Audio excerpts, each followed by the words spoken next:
La luz de la vida. Ese está en el capítulo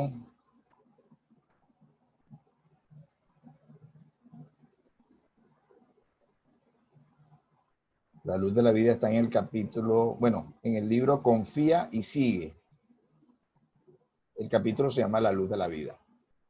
Y dice así: el hombre habrá efectivamente alcanzado la culminación. Descubrió el calor y siguió para el automóvil campeón de velocidades, pero no prescinde del concurso de quien le oriente el tránsito y le proteja los vehículos. Se inició en la ciencia del vuelo y partió para la astronáutica investigando el reino cósmico.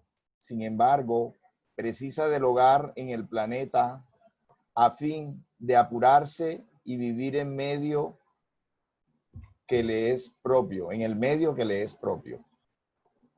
Ensayó tocante cirugía de guerra y conquistó la técnica operatoria de los días de hoy, en la cual se sorprende con el prodigio de los trasplantes. Sin embargo, no dispensan la enfermería que le suprima las posibles ocurrencias infelices. Creó máquinas que le confieren más tiempo a la imaginación. Entre tanto, necesita protección de quien se decida a educarlo para la comprensión de las finalidades de su propia existencia en la Tierra. En todas las esquinas del planeta, las realizaciones de la inteligencia permanecen brillando a la manera de pináculos luminosos, pero en los valles del mundo, el suicidio y la delincuencia, la obsesión y el odio están aún muy lejos de ser erradicados. He aquí por qué en cualquier parte la caridad, expresando simbólicamente la presencia de Dios, es la fuerza del bien en las deficiencias que aún nos señalan a todos los espíritus en evolución, o más propiamente la luz de la vida, asegurando la paz y la esperanza, la solidaridad, sin el cual las más nobles adquisiciones del hombre estarían sumergidos en la oscuridad. Ese es un libro, Confía y Sigue, escrito por el autor espiritual Emmanuel, autor material Chico Xavier. Bien, es muy bonito el mensaje y pues lo que extraigo es que por más que sean los avances de la ciencia, de la medicina, de la tecnología, es aún ineludible la necesidad de la caridad, ¿sí? Porque sin la caridad nos podemos extinguir. Sin el amor de unos para con otros nos podemos extinguir. Nuestra humanidad, nuestra civilización no demoraría mucho, porque con todos estos avances científicos, con todos los desarrollos de la tecnología, si no tenemos amor, si no tenemos caridad, más rápidamente nos vamos a autodestruir.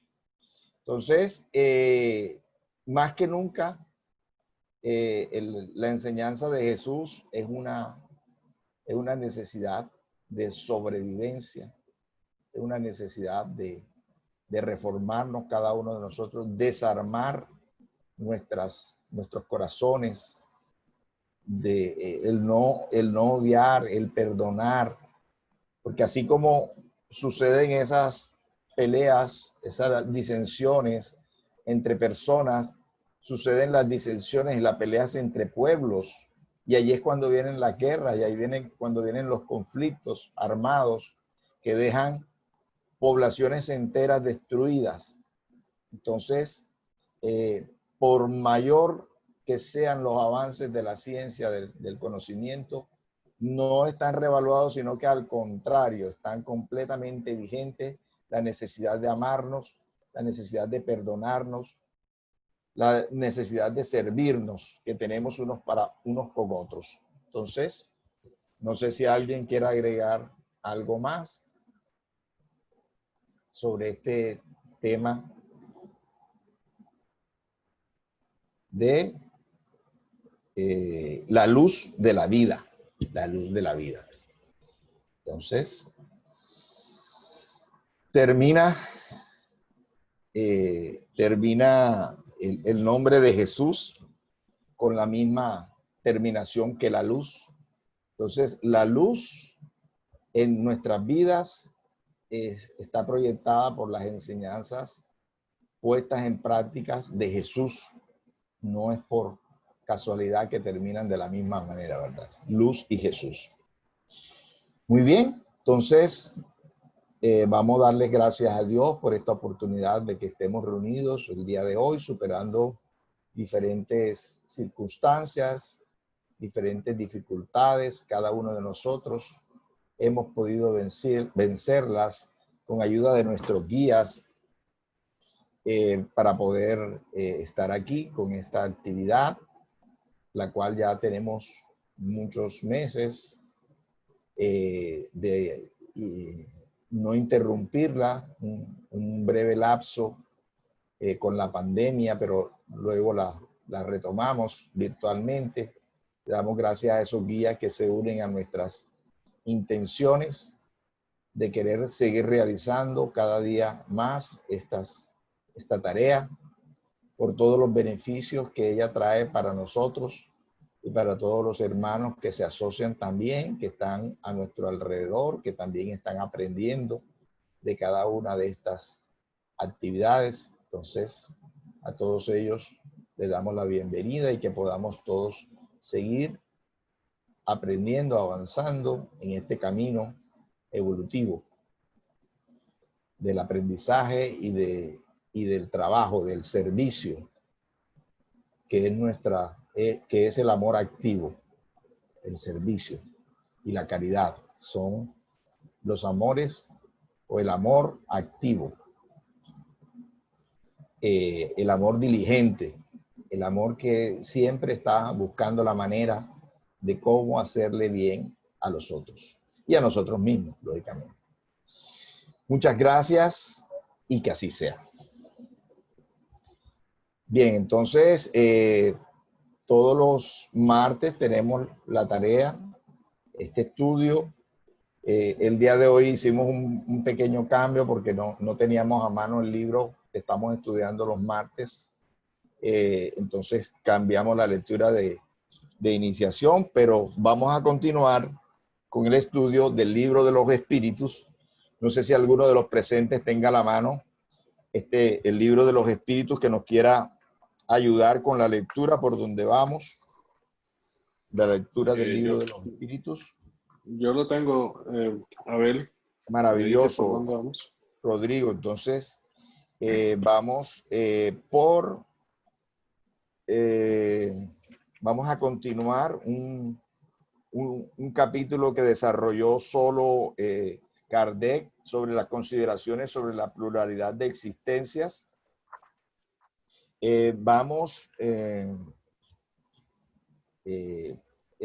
Ya pasamos el inciso 6. El inciso 6 de este capítulo, no sé si está ubicado ya en el capítulo, es el capítulo 5 de el libro 2, Consideraciones sobre la pluralidad de existencias. Y como es un capítulo largo, pues lo hemos hecho en 3 martes. ¿Ya lo encontraste? No estoy ubicado. Bueno, Ayúdame con él. Es el número 222. La pregunta 222, que no es pregunta, es como un tratado que ha hecho Kardec. 222. Capítulo 5, consideración sobre la pluralidad de existencias. Es correcto. Entonces ya llevamos varias lecturas. Hay un párrafo que dice que hay unos números, 1, 2, 3, 4, 5. Dice, acabamos de estudiar, son las 2 últimas páginas de ese capítulo. Dice, acabamos de estudiar el alma en su presente y en su pasado. No sé si te ubicas en ese párrafo. Acabamos de estudiar el alma en su presente. Ya lo encontré. Sí. Listo. Arranco ahí. Arranca ahí. Listo. Okay.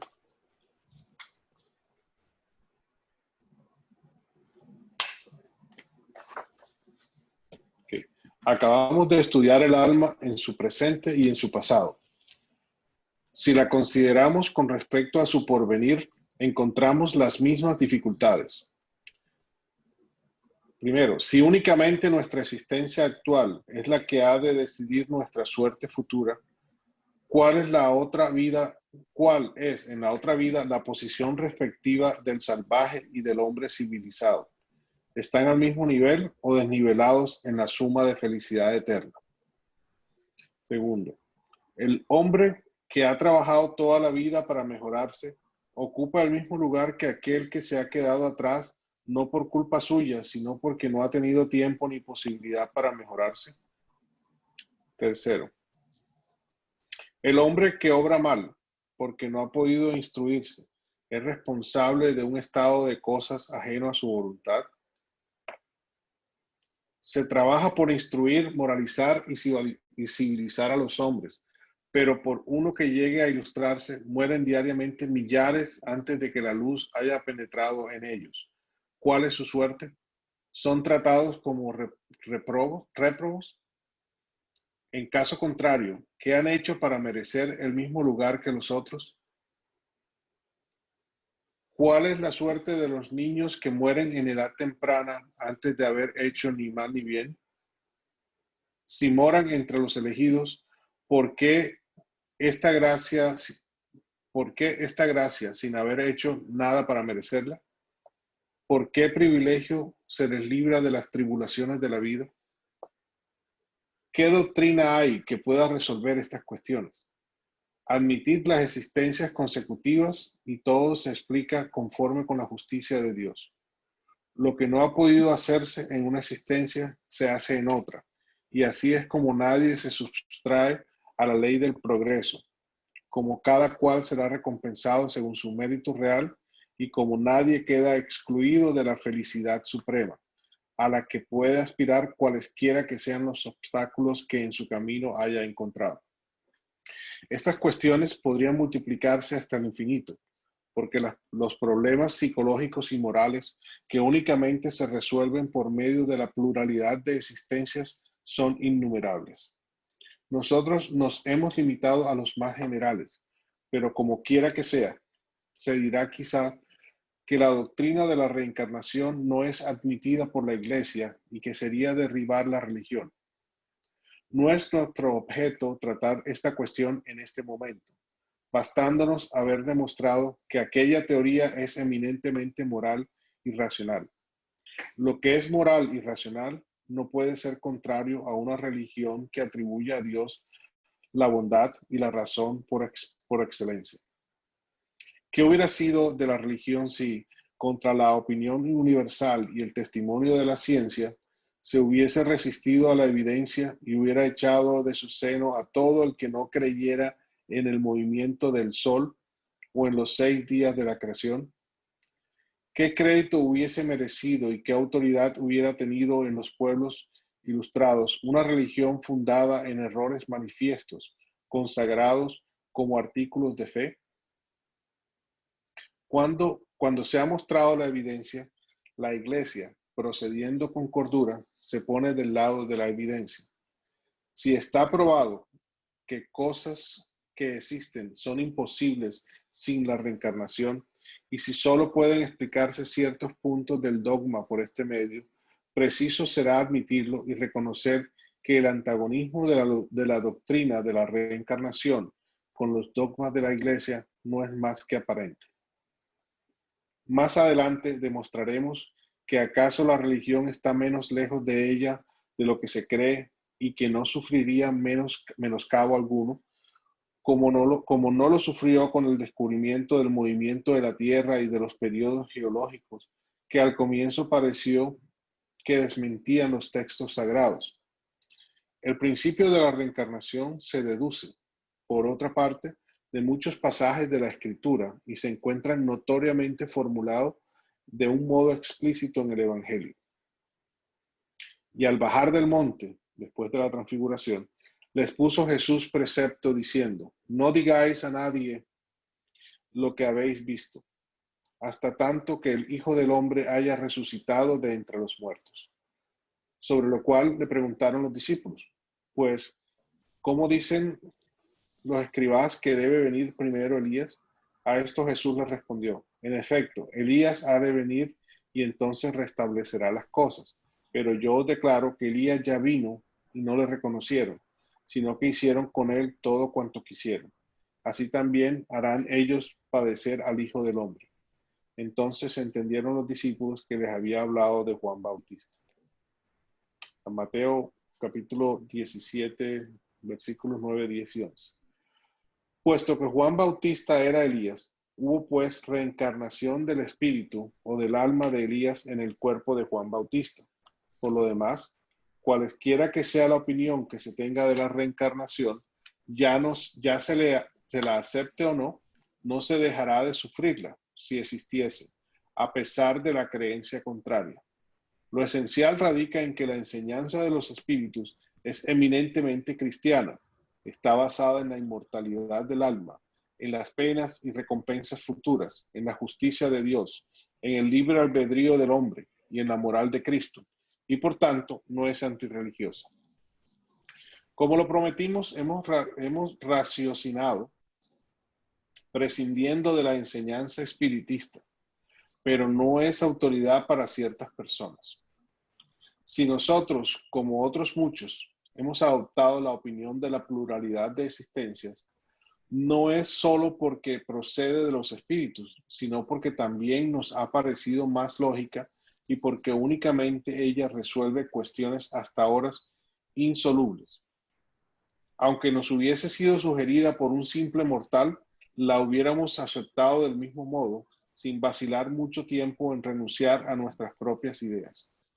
Demostrando un error, más pierde que gana el amor propio, obstinándose a sustentar una idea falsa. De la misma manera, y aunque procedente de los espíritus, la hubiéramos rechazado si nos hubiera parecido contraria a la razón, como lo hemos hecho con muchas otras, porque sabemos por experiencia que no debe aceptarse ciegamente todo lo que de ellos procede, como no debemos aceptar todo lo que de los hombres proviene. Ante todo, su primer título es para nosotros el de ser lógica, al cual se une el de estar confirmada por los hechos positivos y, por decirlo así, materiales, que el estudio atento y razonado puede revelar, y todo el que se toma el trabajo de observar con paciencia y perseverancia, y en presencia de los cuales es imposible dudar. Cuando semejantes hechos se hayan popularizado, como los de la formación y el movimiento de la Tierra, será preciso rendirse a la evidencia y los impugnadores habrán hecho en vano el gasto de su oposición. Reconozcamos, finalmente, que la doctrina de la pluralidad de existencias es la única que explica lo que sin ella es inexplicable, que es eminentemente consoladora y conforme con las más rigurosas justicia, que es el áncora salvadora que Dios en su misericordia ha dado al hombre. Las mismas palabras de Jesús no dejan duda sobre este particular. He aquí lo que se lee en el capítulo 3 del Evangelio de San Juan. Jesús, respondiendo a Nicodemo, dice, pues en verdad os digo, que quien no naciere de nuevo no puede ver el reino de Dios. Dícele Nicodemo, ¿cómo puede nacer un hombre siendo viejo? ¿Puede volver otra vez al seno de su madre para renacer? En verdad os digo, respondió Jesús, que quien no renaciere del agua y del espíritu no puede entrar en el reino de Dios. Lo que ha nacido de la carne, carne es, mas lo que ha nacido del espíritu es espíritu. Por tanto, no extrañes que os haya dicho, es preciso nacer otra vez. Véase más adelante el artículo Resurrección de la carne. Bien, sí, recordemos que este es el primer libro de esta revelación espírita y solamente aquí Kardec hace dos citas. La de Monte Tabor, donde Jesús habla de Juan el Bautista como el mismo Elías que debía venir, y la de Nicodemo, donde él le afirma a Nicodemos que os es necesario nacer de nuevo. Pero en el tercer libro de esta codificación espírita, en el Evangelio según el Espiritismo, en el capítulo 4 está suficientemente sustentado no solamente estas dos citas, sino varias más. Hay otra cita donde él también habla de Juan el Bautista como que era el mismo Elías que debía venir. O sea, en dos ocasiones él con sus propias palabras reconoció que Juan el Bautista era el mismo Elías que debía venir. Porque vale la pena que lo recordemos para que de pronto las personas que no lo tengan claro, que no lo hayan escuchado antes, había una profecía que decía que Elías debía regresar y abrir los caminos del Mesías. Entonces, el propio Jesús reconoce que este Elías era Juan el Bautista y en dos ocasiones en el Evangelio lo declara. Y dice después, el que tenga oídos para oír, que oiga. Como quien dice, no, a pesar de que lo estoy diciendo, sé que no me van a entender o no habrán querido entender o no me querrán entender. Así que de todas formas lo estoy aclarando. Lo mismo en la ocasión de Nicodemos, también él habla, que dice, os es necesario de nuevo y el que tenga oídos para oír, que oiga. Entonces, Kardec también dice algo interesante, que es con respecto al dogma de la reencarnación, que aún las religiones cristianas no lo han aceptado. No sé, las religiones pues que vinieron de ese tronco inicial, de esos apóstoles iniciales, no la han aceptado, este dogma de la reencarnación. Hablan de la resurrección del cuerpo y del alma, pero no hablan de la reencarnación del alma. Entonces, pero Kardec dice que eso no es nada nuevo. El hecho de que la religión se haya opuesto a una ley de la naturaleza. En mucho tiempo, la iglesia decía que era la tierra, perdón, que la tierra era el centro del universo, ni siquiera de nuestro sistema solar, sino del universo. Y que el sol era el que daba la vuelta alrededor de la tierra, ¿sí?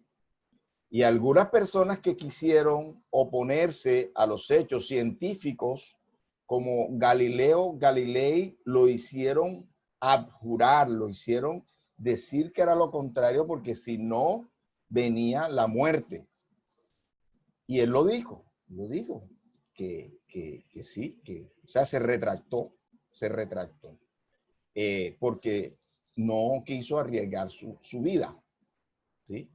Pero poco después, lógicamente que se demostró este sistema y la iglesia tuvo que decir, no señor, estábamos equivocados, es la tierra la que le da vueltas al sol, ¿sí? Y todas las otras cosas que ha reconocido, las equivocaciones que ha reconocido.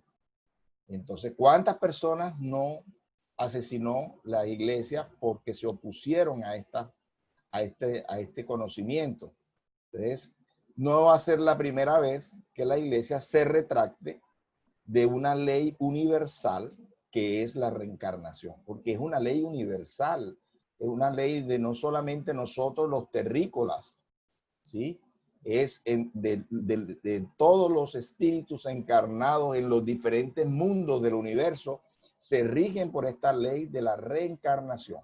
La doctrina espírita, la revelación espírita no es una revelación que solamente revela las leyes que rigen a la tierra, no, revela las leyes que rigen a los espíritus en todo el universo, en toda la creación, ¿sí?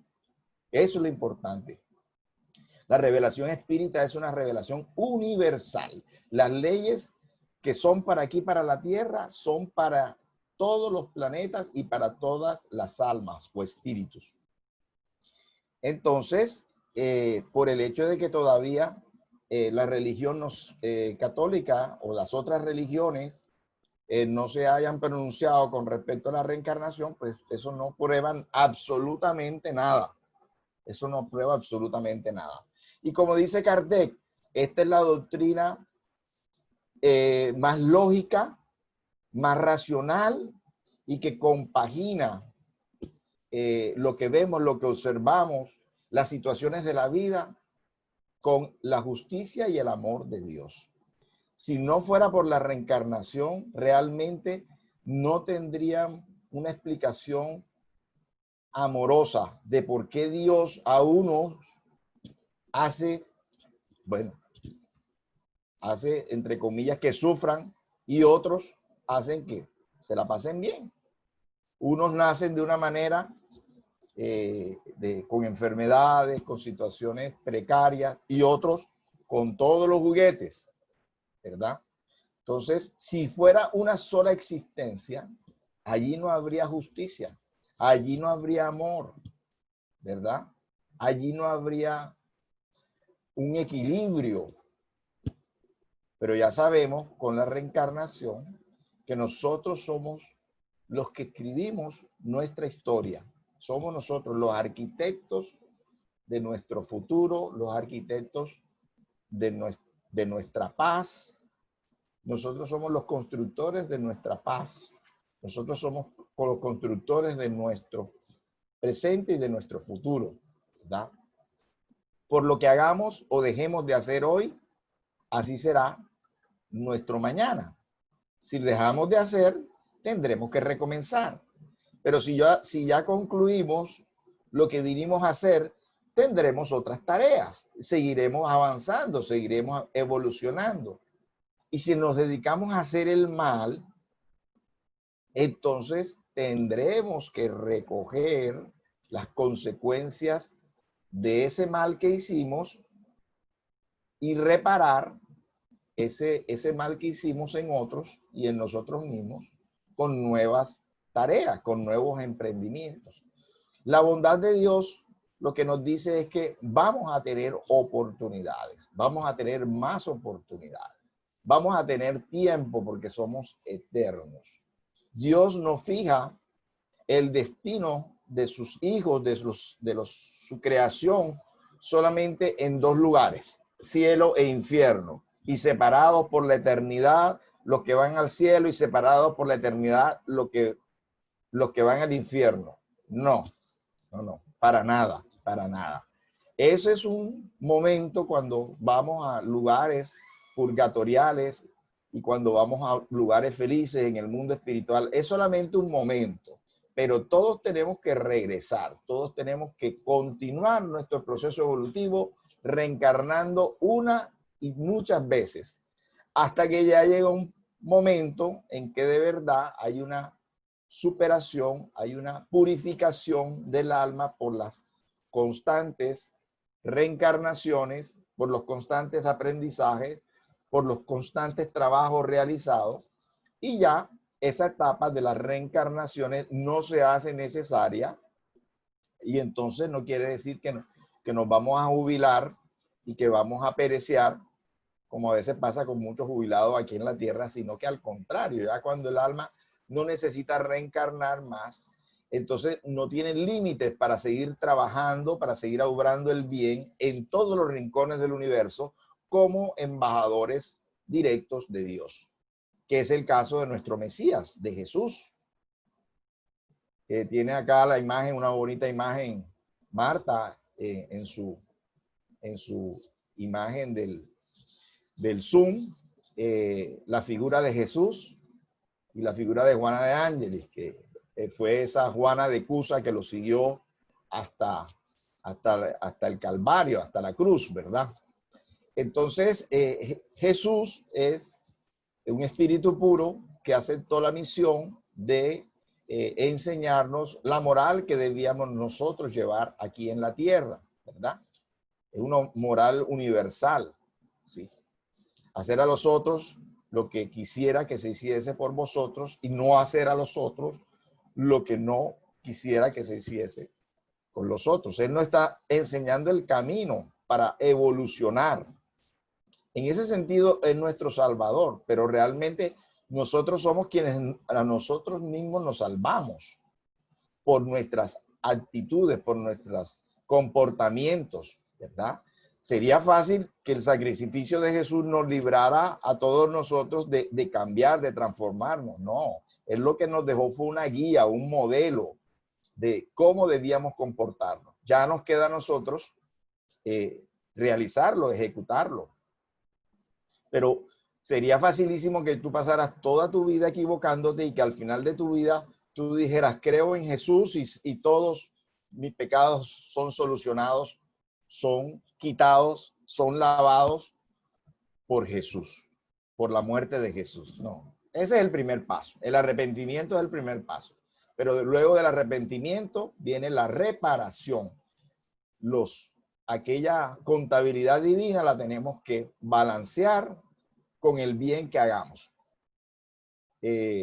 borrando todos esos errores del pasado con nuestras buenas acciones del presente. Bueno, no sé si alguien quiera decirnos algo más sobre este pronunciamiento de Kardec en este capítulo 5, ya la parte final de este capítulo 5, porque lo leímos en 3 secciones de este estudio de los martes con Kardec. Los invito a todos los que de pronto no hayan tenido un estudio profundo de este tema de la reencarnación y las enseñanzas de Jesús, los invito a todos al capítulo 4 del Evangelio según el Espiritismo, un libro que fue realizado después, 5 años después, 6 años después de este libro, en el 64. Este se hizo en el 57, en el 64, 7 años después de este libro, del libro de los espíritus, se publicó en 1864, en París también, se publicó el Evangelio según el Espiritismo, que en su capítulo 4 nos trae todo un tratado de la reencarnación en las palabras de Jesús, en las palabras de los apóstoles, en las palabras hay uno que es una cita de Herodes, en el Antiguo Testamento, una cita de Job, una cita de profetas como Isaías. Entonces, un estudio bien profundo, bien interesante que hace Kardec de estos textos bíblicos y además las enseñanzas las instrucciones de los espíritus, que en cada capítulo del Evangelio según el Espiritismo hay unos mensajes de espíritus superiores que han complementado todos estos análisis de Kardec.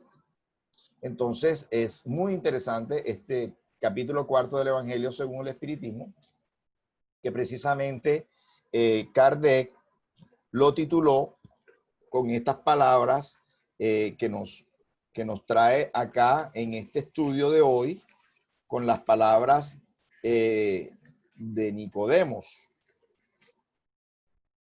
Nadie puede ver el reino de Dios si no naciere de nuevo. Estas palabras de Nicodemos que acabamos de leer acá en el libro de los espíritus es la que Kardec le da como título al capítulo 4. Nadie puede ver el reino de Dios si no naciere de nuevo. Entonces, los invitamos a leer este capítulo para complementar estas enseñanzas que hemos tenido el día de hoy.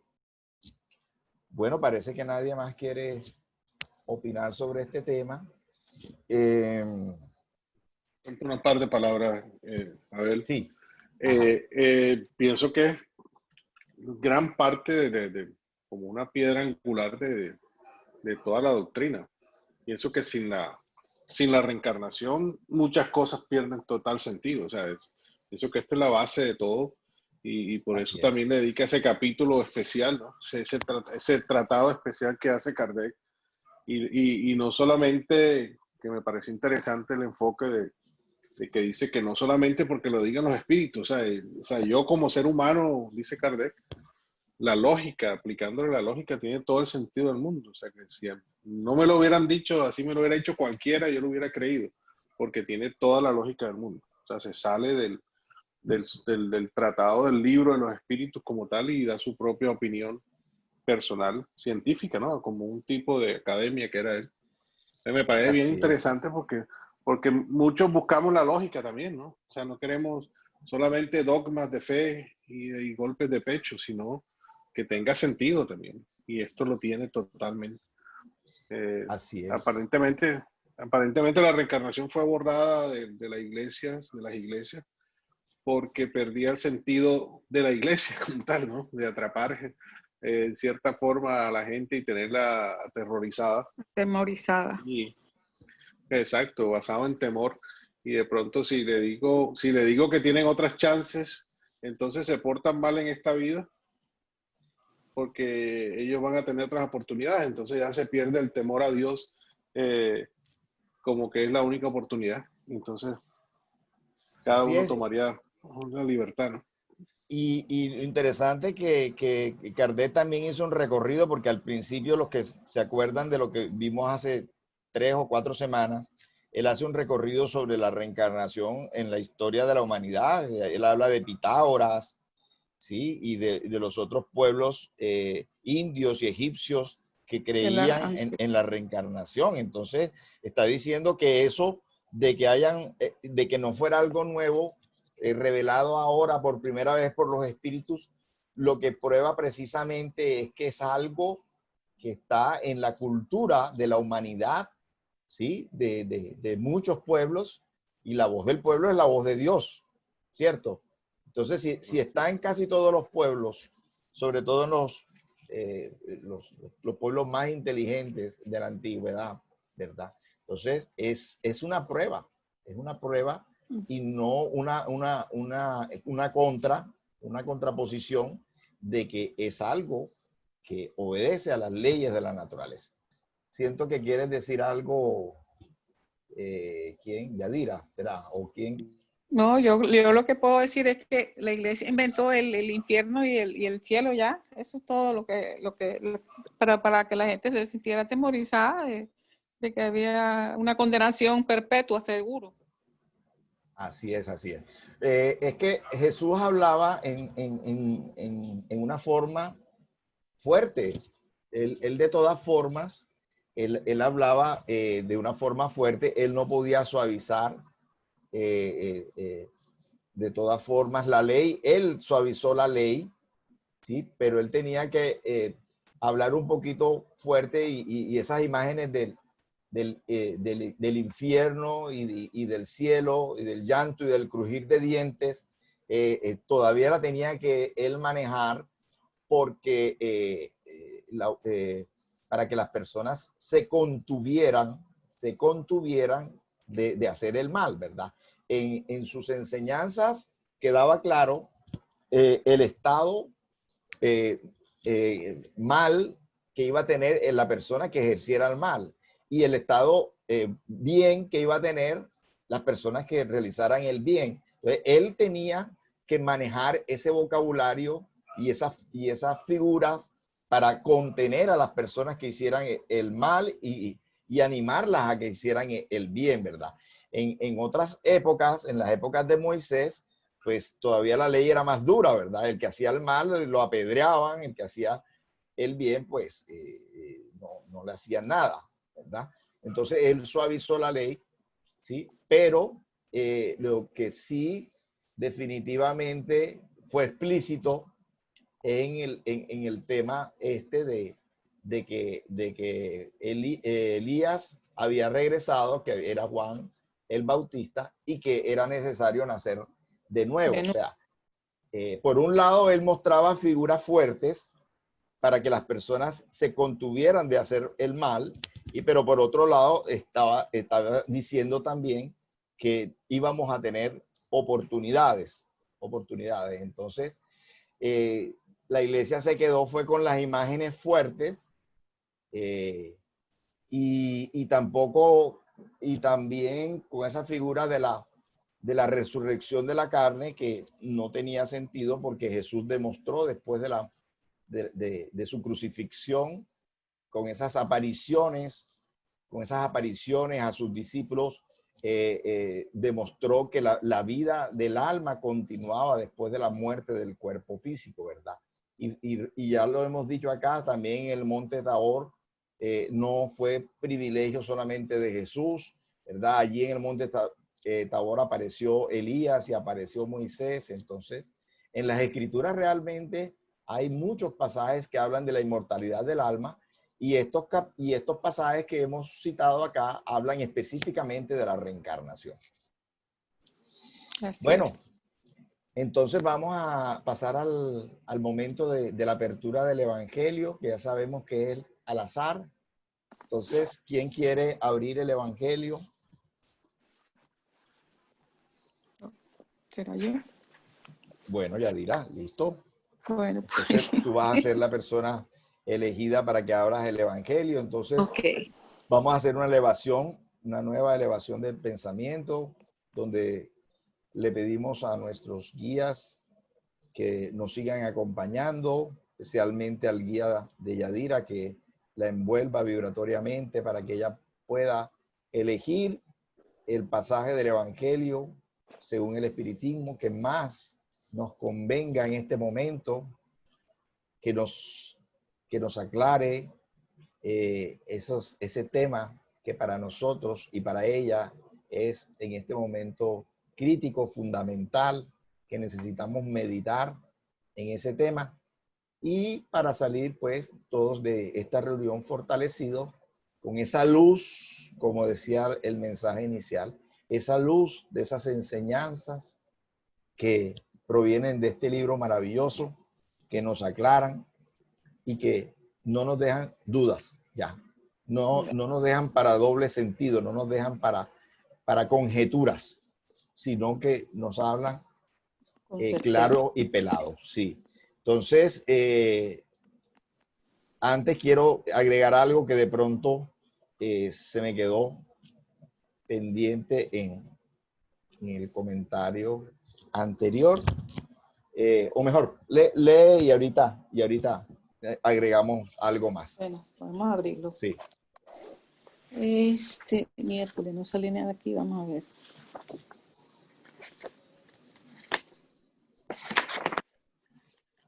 ¿Cuál es el título? Instrucción. Bueno, bienaventurados los pobres de espíritu. Ajá. Para ver. Y el subtítulo es el orgullo y la humildad. Entonces, empezamos en el capítulo 7. Bienaventurados los pobres de espíritu. Exacto. ¿Y cayó en dónde? En el orgullo y la humildad. Ok. Número 11, orgullo y humildad.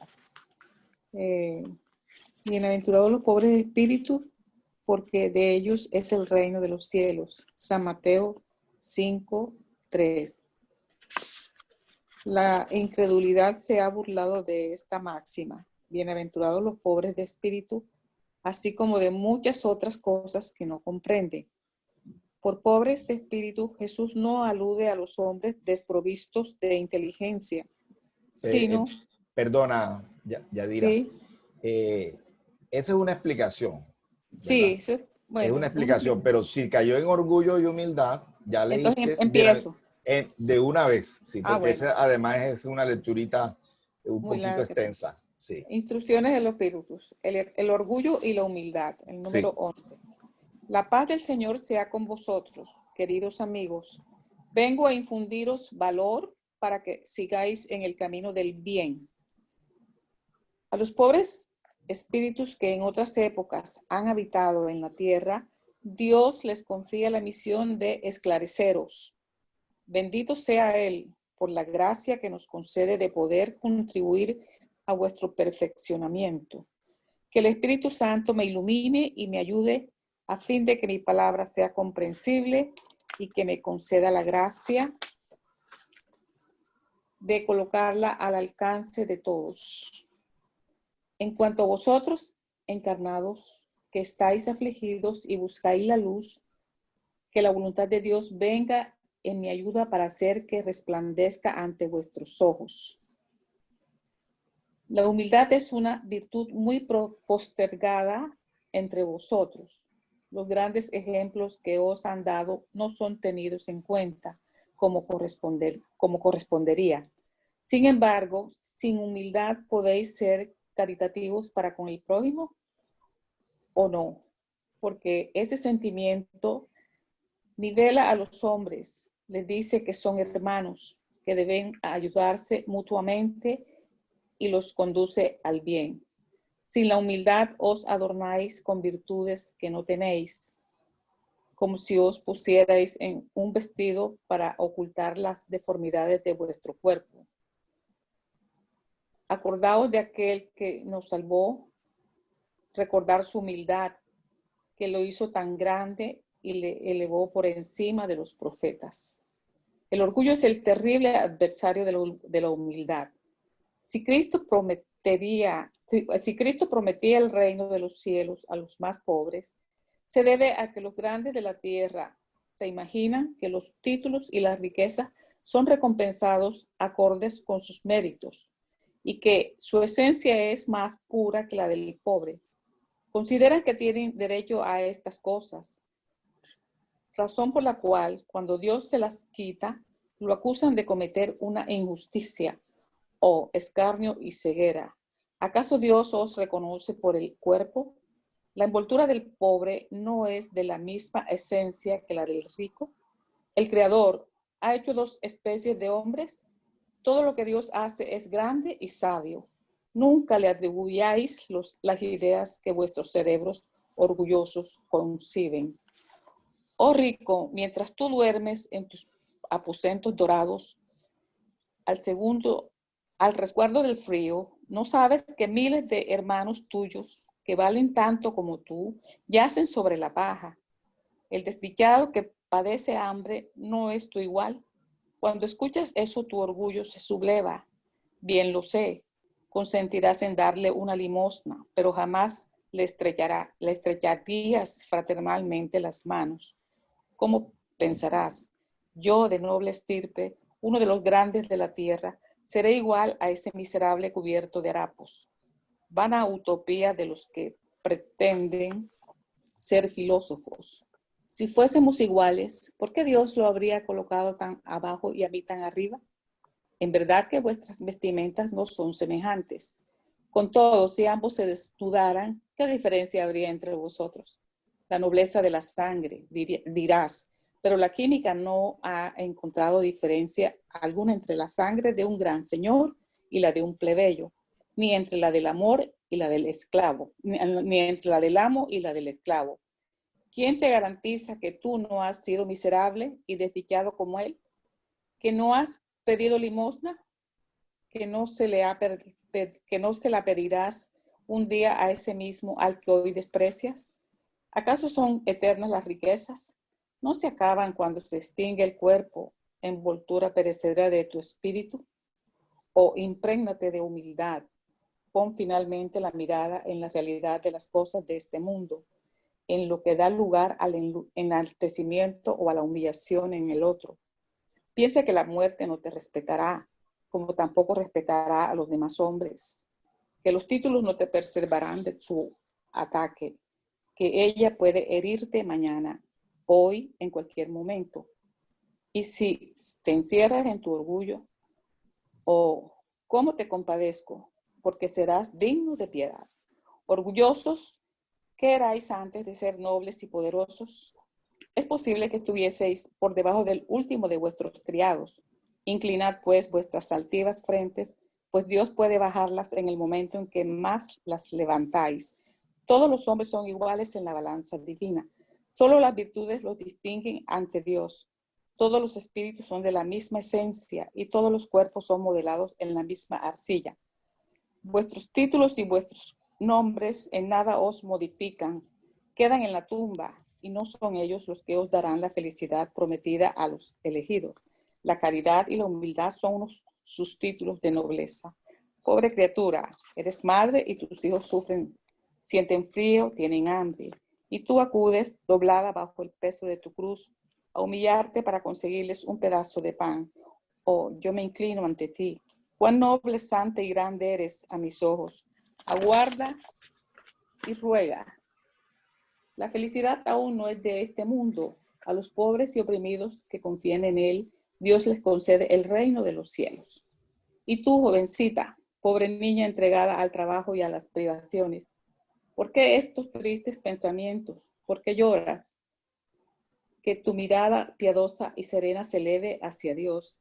Él da alimento a las avecillas. Ten confianza en Él, que no te abandonará. La algarabía de las fiestas y los placeres del mundo agitan tu corazón.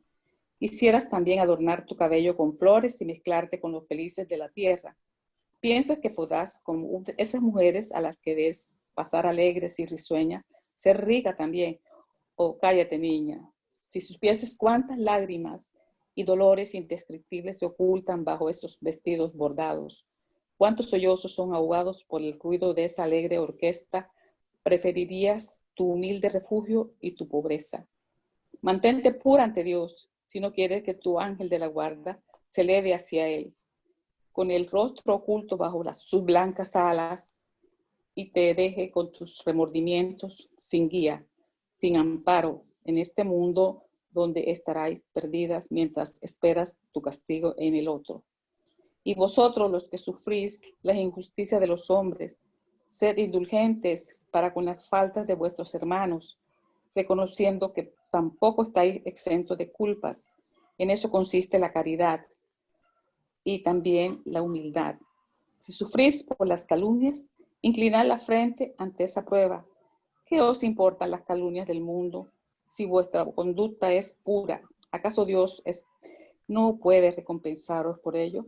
Soportar con valor las humillaciones de los hombres implica ser humilde y reconocer que solo Dios es grande y poderoso. Oh Dios mío, será preciso que Cristo venga por segunda vez a la tierra para enseñar a los hombres tus leyes, porque las olvidan. Deberá Él expulsar otra vez del templo a los mercaderes que corrompen tu casa, destinada exclusivamente a la oración. Oh hombres, ¿quién sabe si en caso de que Dios os concediera la gracia de enviaros nuevamente a Jesús, no renegaréis de Él como lo hicieses antes? O si no, lo llamaríais blasfemo, porque abatiría el orgullo de los fariseos modernos. Es posible que lo hicierais recorrer de nuevo el camino del Gólgota. Cuando Moisés subió al monte Sinaí para recibir los mandamientos de Dios, el pueblo de Israel, entregado a sí mismo, abandonó el verdadero Dios. Hombres y mujeres se desprendieron de su oro y sus alhajas para que se hiciera un ídolo al que adoraron. Hombres civilizados, vosotros os comportáis del mismo modo que ellos. Cristo os confió su doctrina, os dio el ejemplo de todas las virtudes, pero lo habéis abandonado todo, tanto el ejemplo como los preceptos. Cada uno de vosotros contribuyó con sus pasiones, y os habéis hecho un Dios a la medida de vuestra voluntad, según algunos terrible y sanguinario, según otros indiferente a los intereses del mundo.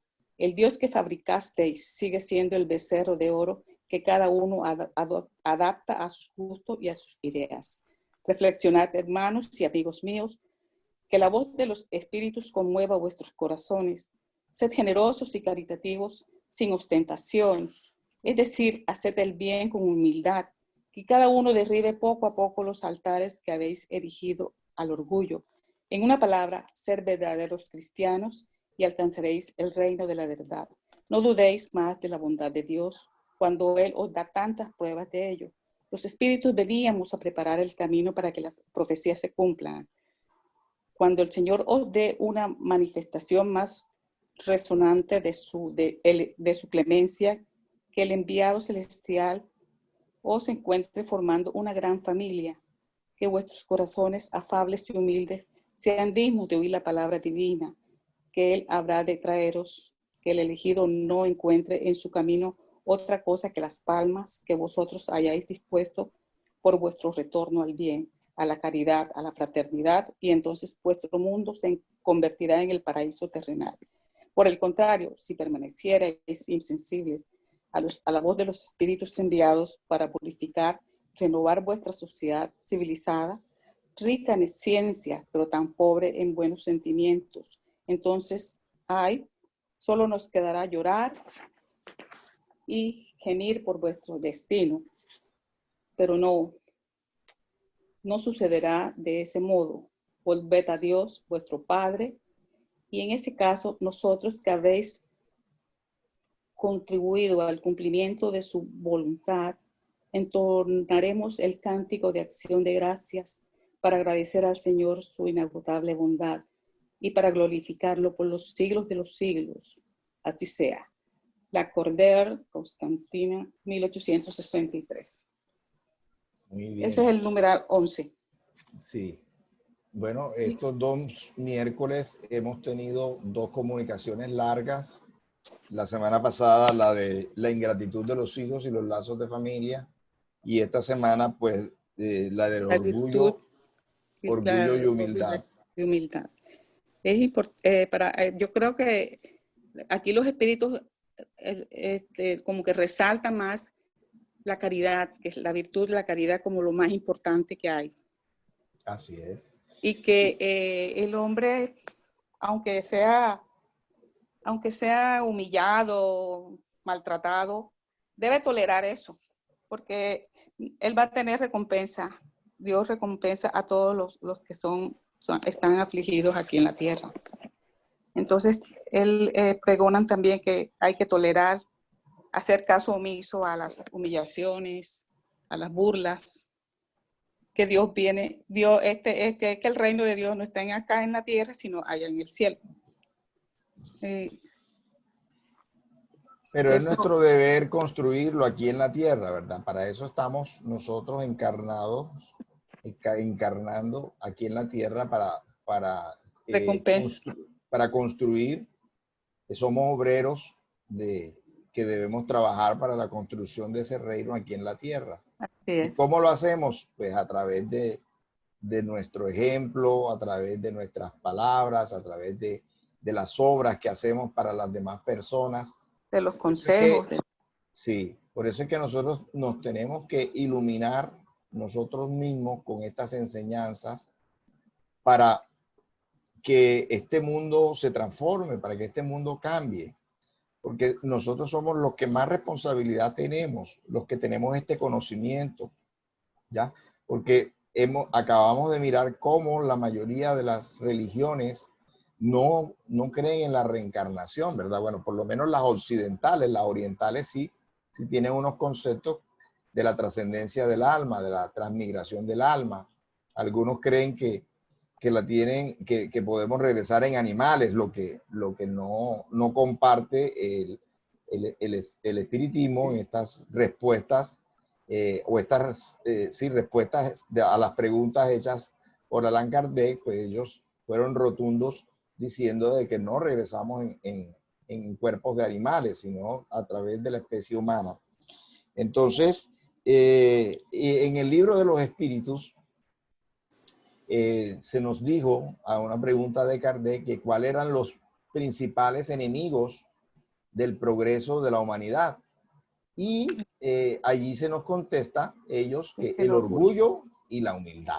Precisamente el título de esta hermosa comunicación de Lacordaire, que fue un religioso de su época, pero que también terminó siendo apartado, anatematizado por la religión de su tiempo, porque se oponía a abusos, se oponía a muchas situaciones pues, que no estaban bien dentro del movimiento religioso de su época, y también terminó siendo estigmatizado y apartado.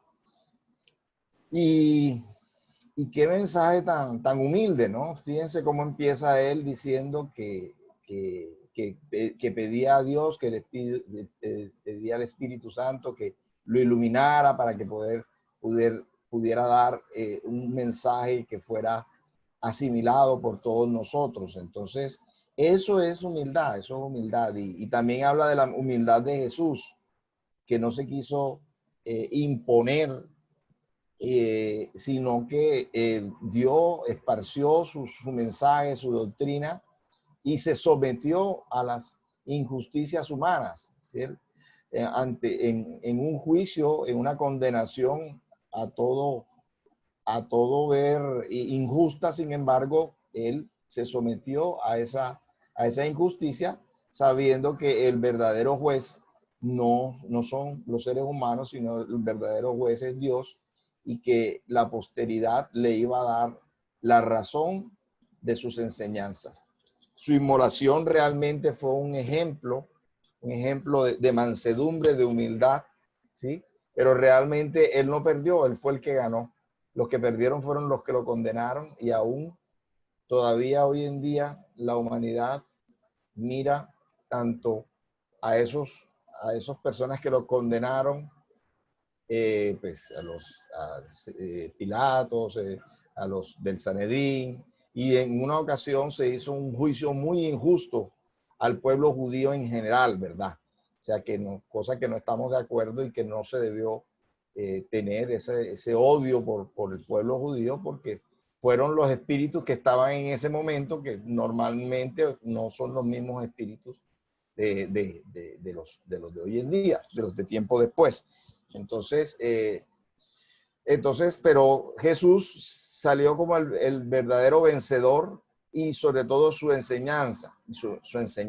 Entonces, pero mal hicimos también los cristianos en épocas pasadas de perseguir el nombre de Jesús, como es el caso de las cruzadas, que se levantó la espada, el nombre de Jesús. Eso fue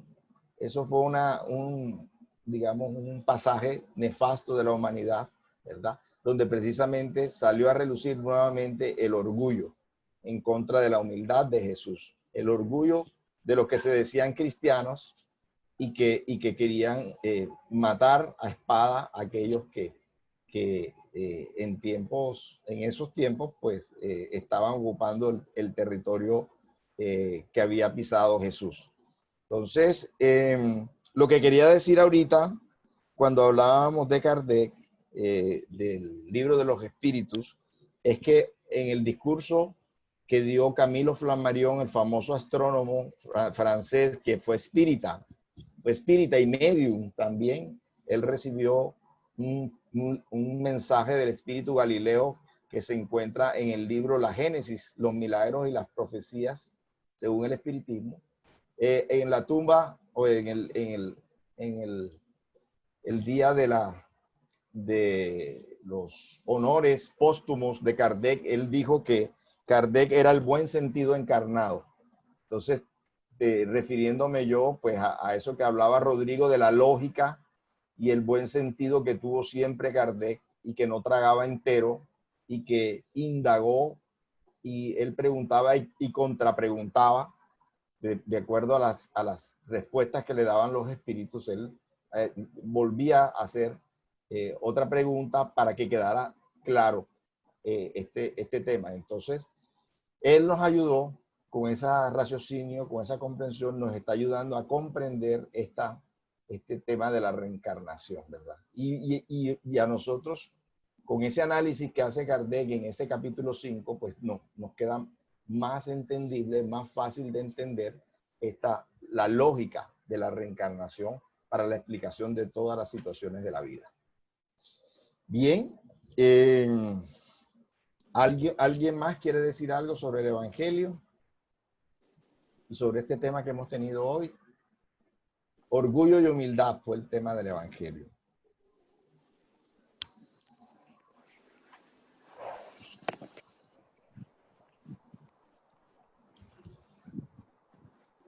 Ahí dice también que no debemos, el rico no debe creerse superior al que es pobre, porque todos somos iguales. Porque por más que tenga vestimentas ricas y el pobre no tenga eso, somos seres humanos, somos iguales, Dios nos hizo a todos iguales. Y que eso no sirve allá en el cielo, porque todo eso se queda allá, y allá lo que vale es que si la persona ha tenido una humildad o se ha portado bien con sus semejantes, y todo eso es lo que vale ante Dios, no porque fue rico y que tuvo riquezas y palacios y todo. La riqueza es una prueba o es una tarea, ¿sí? Que nos toca, bueno, que le toca a algunas personas en el presente manejar, administrar esa fortuna, que para nada es solamente para él o para Y su que para él, familia. él debe compartir también con eso, sus riquezas. Exactamente, exactamente. Es un ministro de las cosas materiales, ¿verdad? El que tiene muchos bienes, el que tiene muchas posesiones, debe saber administrar con inteligencia esas posesiones para ponerlas al alcance de sus hermanos, ¿verdad? Y, Porque y tener está visto, siempre su humildad, no creerse más que otras personas porque tiene riqueza. así es.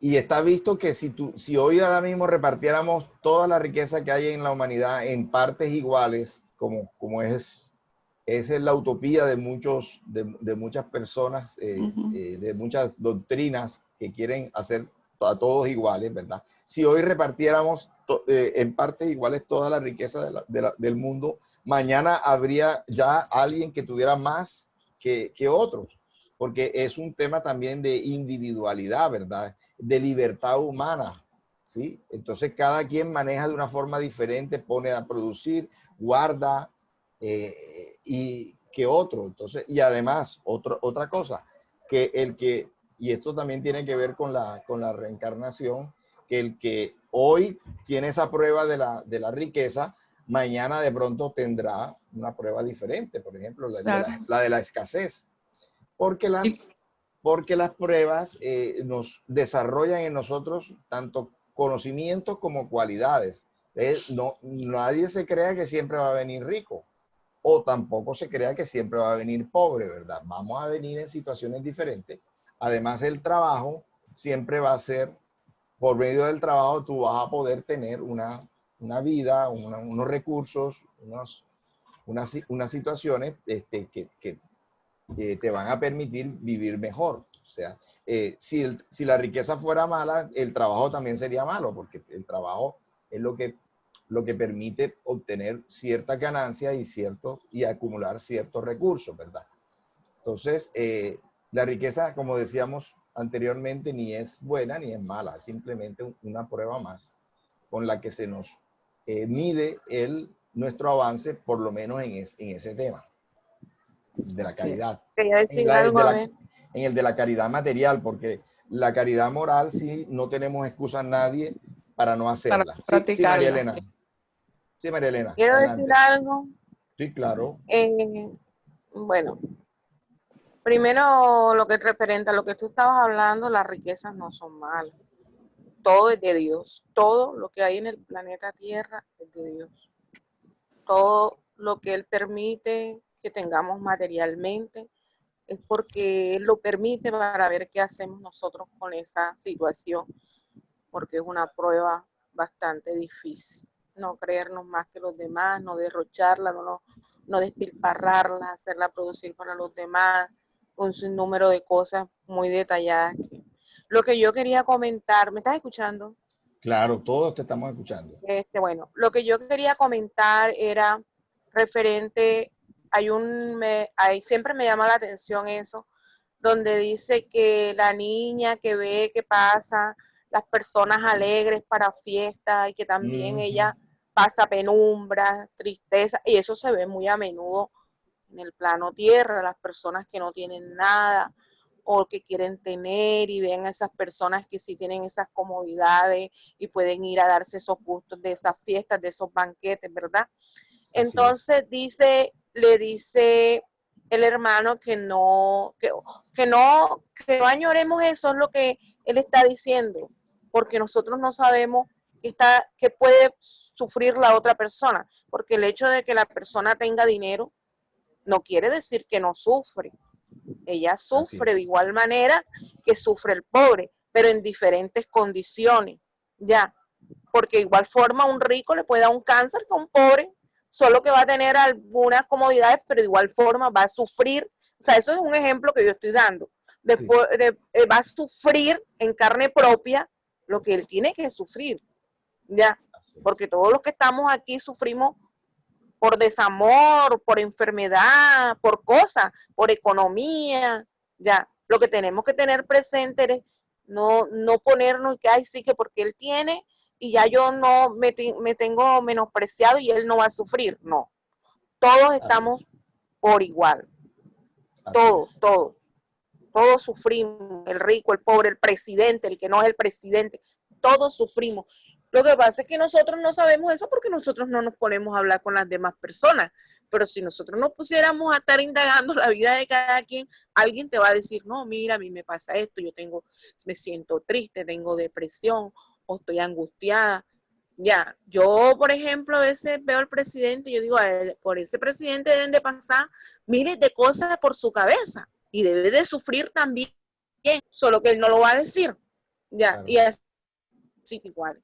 Entonces, no podemos ponernos a quejumbrarnos por esas cosas, sino más bien dar gracias a Dios y seguir adelante, o sea, pedir nuevas fuerzas para seguir el cada día. Yo siempre digo que todos los días hay algo que hacer. Todos los días te sale algo nuevo para ver qué vas a hacer tú, si te vas a quedar quieto, si no te vas a quedar quieto. ¿Ya? Entonces, más bien debemos estar es como agradecidos de esa oportunidad que Dios nos da y no ser orgullosos ni altivos, ser humildes. La gente, muchas personas creen que la humildad es pobreza y la humildad no es pobreza. La humildad viene del espíritu de uno, o sea, dejar pasar las cosas. Si te ofenden, pues dejarlo pasar, no guardarlo en rencor. Allá la otra persona que se está comprometiendo. De igual forma, nosotros no humillar a la otra persona ni creernos más que la otra persona. ¿Ya? Entonces, a eso me refería. Todos sufrimos, todos. Rico, pobre, negro, blanco, la sangre es igual, todo el mundo tiene un hígado igual, todo el mundo tiene todo el cuerpo humano es perfecto. Nosotros somos los que somos desobedientes, ingratos, abusadores, y por eso a veces estamos como estamos. Entonces, pero fíjate tú que Dios en su infinita misericordia nos da un consuelo, porque no todo es dolor, ¿ya? Nos da un consuelo con la ciencia, la medicina, las plantas. Me estoy refiriendo a cuando tenemos una enfermedad. Parte material. Cuando no tenemos dinero, yo, por ejemplo, yo soy la que digo, Dios mío, ayúdame. Ayúdame porque tú eres el único, tú eres mi proveedor. Y no sé qué pasa, pero a ver, yo en el momento de pronto no lo veo, pero a los 2 días, o no sé, en el momento que yo menos lo espero, yo digo, ay, Dios mío, ¿cómo eres tú tan grande? ¿Cómo obras tan maravillosamente que yo lo creía imposible y es posible para ti cuando yo te pido con esa humildad, con esa fe, con esa esperanza? Entonces, es eso, estar agradecido con Dios, estar de corazón con esa humildad, no solo con las demás personas, sino ante Dios sobre todo, reconocerlo. Eso era lo que quería comentar. Muchas gracias, Marilena. Bueno, yo creo que ya podemos dejar de grabar. No sé si Rodrigo tiene allí el botoncito de la grabación para dejar de grabar. Para ya entrar en la